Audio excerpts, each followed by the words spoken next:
Hi hello everyone, അസ്സലാമു അലൈക്കും. ഇസ്മി Adila. Welcome back to my YouTube channel. അപ്പോൾ ഇന്നത്തെ നമ്മുടെ ടോപ്പിക് എന്ന് പറയുന്നത് ചൂടുകുരുവിനെ പറ്റിയിട്ടാണ്. ഇപ്പോൾ കേരളത്തിൽ ഭയങ്കര ചൂടാണല്ലോ. അപ്പോൾ മുതിർന്നവരെക്കാളും കൂടുതൽ ചൂടുകുരു കാണപ്പെടുന്നത് കുട്ടികളിലാണ്.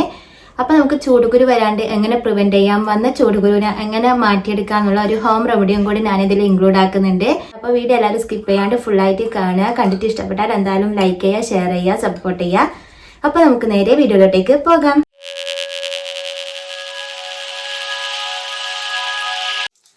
അപ്പോൾ ചൂടുകുരു എങ്ങനെയാ വരുന്നതെന്ന് വെച്ച് കഴിഞ്ഞാൽ ഈ ഒരു സമ്മർ ടൈമിൽ വിയർപ്പ് കൂടുതലായിരിക്കുമല്ലോ. അപ്പോൾ ആ ഒരു ടൈം നമ്മുടെ ബോഡിയിലുള്ള വിയർപ്പ് ഗ്രന്ഥിയിലൂടെ വിയർപ്പ് പുറത്തേക്ക് വരുന്ന ടൈം അതിന്റെ അറ്റത്ത് എന്തെങ്കിലും കാരണവശാൽ ചെളിയോ അഴുക്കോ പൊടിയോ എന്തെങ്കിലും പറ്റിയിട്ട് അതവിടെ ബ്ലോക്ക് ആയി കഴിഞ്ഞാൽ അവിടെ ഒരു പിമ്പിൾ ടൈപ്പായിട്ട് ചൂടുകുരു കാണപ്പെടും.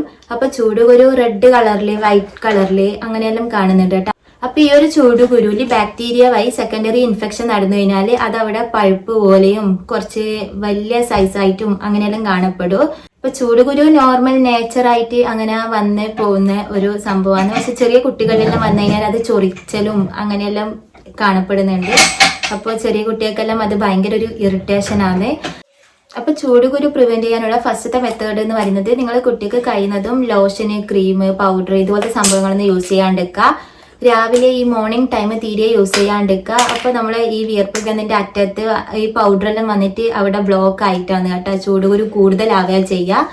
അപ്പൊ നിങ്ങൾ കഴിയുന്നതും ഇതെല്ലാം യൂസ് ചെയ്യാണ്ടിരിക്കുക. അപ്പൊ കുട്ടികൾക്ക് ഈ ഇറിറ്റേഷനും ചൊറിച്ചില് അങ്ങനെയെല്ലാം ഉണ്ടെന്നുണ്ടെങ്കിൽ നിങ്ങൾ രാത്രി ഉറങ്ങാൻ കിടക്കുന്ന ടൈം മാത്രം ലോഷനോ പൗഡറോ അങ്ങനെ എന്തെങ്കിലും യൂസ് ചെയ്യാം കേട്ടോ. രാവിലെ ടൈം തീരെ യൂസ് ചെയ്യാണ്ടിരിക്കുക. അങ്ങനെയാണെങ്കിൽ ചൂടുകുരു കൂടിയേ ചെയ്യൂ. പിന്നെ രണ്ടാമത്തെ മെത്തേഡ് എന്ന് പറയുന്നത് കുട്ടികൾക്ക് നല്ലോണം വെള്ളം കൊടുക്കുക.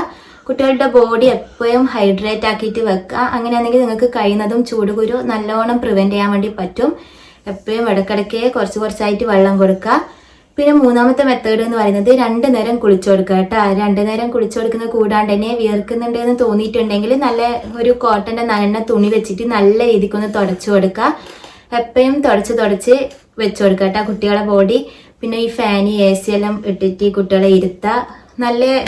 നല്ല ഒരു കുറച്ച് കാമായിട്ടുള്ള ഒരു അറ്റ്മോസ്ഫിയറിൽ ഇരുത്തുക കേട്ടോ. ഈ ചൂട് കൂടിയ ഏരിയയെന്നെല്ലാം കുട്ടികളെ കഴിയുന്നതും ഒഴിവാക്കുക. കളിക്കുന്നതായാലും പുറത്തുനിന്ന് കളിക്കുന്നതായാലും എല്ലാം കഴിയുന്നതും ഒഴിവാക്കുക. ഈ ഫാനിന്റെ താഴെല്ലാം കൂടുതൽ ടൈം ഇരുത്താൻ വേണ്ടിയിട്ട് നോക്കുക. പിന്നെ നാലാമത്തെ മെത്തേഡ് എന്ന് പറയുന്നത് കുറച്ച് ലൂസ് ആയിട്ടുള്ള നല്ല കോട്ടന്റെ ഡ്രസ്സ് ഇട്ട് കൊടുക്കുക. ഈ നല്ല സിൽക്കി ആയിട്ടുള്ള ഭയങ്കര മിന്നുന്നയും തിളങ്ങുന്നയും ഡ്രസ്സെല്ലാം നിങ്ങൾ അവോയ്ഡ് ചെയ്യുക.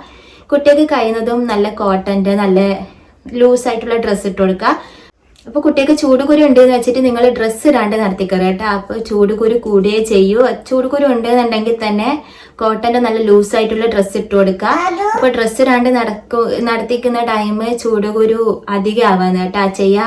അപ്പൊ നല്ല അയന് നല്ല വൃത്തിയുള്ള കോട്ടന്റെ ഡ്രസ്സ് ഇട്ട് കൊടുക്കുക കുട്ടികൾക്ക്. അപ്പോൾ ചൂടുകുരു പ്രിവെന്റ് ചെയ്യാൻ വേണ്ടിയിട്ട് നമുക്ക് ഇത്രയും കാര്യങ്ങൾ ആദ്യമേ ചെയ്താൽ നമുക്ക് അത്രത്തോളം ചൂടുകുരു നമുക്ക് കുട്ടികളിന് ഒഴിവാക്കാൻ വേണ്ടി പറ്റും കേട്ടോ. ചൂടുകുരു വരുന്നതല്ല കുട്ടികൾക്കാകുമ്പോൾ ഭയങ്കര ഇറിറ്റേഷനും ചൊറിച്ചിലും കാര്യങ്ങളും എല്ലാം ഉണ്ടാവും. അപ്പോൾ ഈ കേരളത്തിലെ ഈ ചൂടും ഹ്യൂമിഡിറ്റി എല്ലാം കാരണമാണ് കേട്ടോ ഇപ്പൊ കുട്ടികളിൽ കൂടുതലായിട്ട് ചൂടുകുരു കാണപ്പെടുന്നത്. അപ്പൊ ഈ ചൂടുകുരു നമുക്ക് വീട്ടിൽ തന്നെ ഭയങ്കര ഈസി ആയിട്ട് പെട്ടെന്ന് തന്നെ നമുക്ക് ഇത് ഒഴിവാക്കിയെടുക്കാം. അതെങ്ങനെയാന്ന് പറഞ്ഞുതരാം. അപ്പോൾ പണ്ട് മുതലേ ഉള്ള ആൾക്കാർക്ക് എല്ലാവർക്കും കോമൺ ആയിട്ട് അറിയുന്ന ഒരു കാര്യം തന്നെയാണ്. അപ്പൊ എല്ലാവരുടെ വീട്ടിലും കാണുന്ന ഒരു സംഭവമാണല്ലോ തേങ്ങ. അപ്പൊ തേങ്ങന്റെ പകുതി എടുത്തിട്ട് അത് നന്നായിട്ട് ചിരണ്ടിയിട്ട് മിക്സിന്റെ ജാറിൽ ഇട്ടിട്ട് അടിച്ചിട്ട് അതിന്റെ പാലെടുക്കുക. അപ്പൊ ഈ ഒരു പാല് കുട്ടികളുടെ ഈ ചൂടുകുരു ഉള്ള ആ ഒരു ഏരിയയിലെല്ലാം ചെറിങ്ങനെ ഒന്ന് സ്പ്രെഡ് ചെയ്ത് കൊടുത്തു കഴിഞ്ഞാല് അത് നിങ്ങൾക്ക് നല്ല മാറ്റം തോന്നും കേട്ടോ. 1-2 ദിവസം കൊണ്ട് തന്നെ അതിങ്ങനെ കരിഞ്ഞു പോകുന്നതായിട്ട് നിങ്ങൾക്ക് ഫീൽ ചെയ്യും. അപ്പൊ നല്ല രീതിയിൽ ചൂടുകുരു ഉണ്ടെന്നുണ്ടെങ്കിൽ നിങ്ങൾ 1 വീക്ക് എല്ലാം കണ്ടിന്യൂസ് ആയിട്ട് ഇത് ചെയ്തു കൊടുക്കുക. അപ്പൊ ഒരു 15 മിനിറ്റ് കഴിഞ്ഞിട്ട് കുളിച്ചു കൊടുക്കുക കേട്ടോ. അപ്പൊ ഇങ്ങനെ സ്പ്രെഡ് ചെയ്ത് കഴിഞ്ഞിട്ട് ഒരു 15-20 മിനിറ്റ് കഴിഞ്ഞിട്ട് നിങ്ങൾ കുളിച്ചു കൊടുക്കുക. അപ്പൊ കുട്ടികളുടെ ചൂടുകുരുവിൽ നല്ല മാറ്റം ഉണ്ടാവും കേട്ടോ. അപ്പൊ ഈ ഒരു ഹോം റെമഡി എല്ലാവരും ട്രൈ ചെയ്ത് നോക്കുക. അപ്പൊ ഫീഡ്ബാക്ക് അറിയിക്കുക ട്രൈ ചെയ്ത് നോക്കിയിട്ട്.